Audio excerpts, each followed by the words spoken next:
Gaza. With more than 1.7 million people living there, this tiny strip of land is one of the most densely populated areas in the world and one of the worst places to live. It's been called the world's largest open-air prison. Here's why.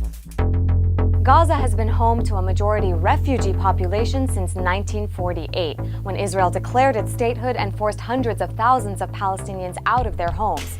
Many fled to the Gaza Strip. For decades, Israel has controlled Gaza by air, land, and sea, regulating what goes in and what goes out. When the Palestinian party Hamas won parliamentary elections in 2006, Israel intensified its siege and collective punishment of the Palestinian people living there. That's because Israel considers Hamas a terrorist organization, even though to some Palestinians, it's a legitimate resistance movement. Israel's blockade of Gaza has been condemned by the UN as a violation of international law. It's cut off Palestinians from the rest of the world and made life in Gaza pretty unbearable. 80% of the population is dependent on aid.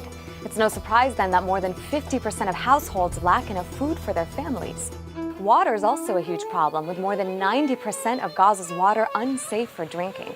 Water treatment plants need spare parts and fuel, both rare resources to operate. Medicine and doctors are also in short supply, and only those with immediately life-threatening conditions are allowed to travel out of Gaza for healthcare, if they're lucky. It doesn't help that Egypt also keeps a very tight border with Gaza, heavily limiting who comes in and out. Infrastructure has also suffered.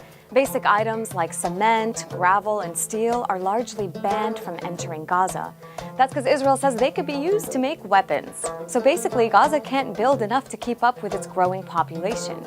There are also frequent power outages due to fuel shortages for up to 12 hours a day.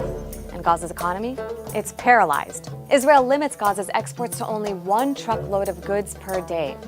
Its unemployment rate is one of the highest in the world at nearly 40%. Israel has also launched several large attacks on Gaza. The thing is, with such a densely populated area, no one is safe.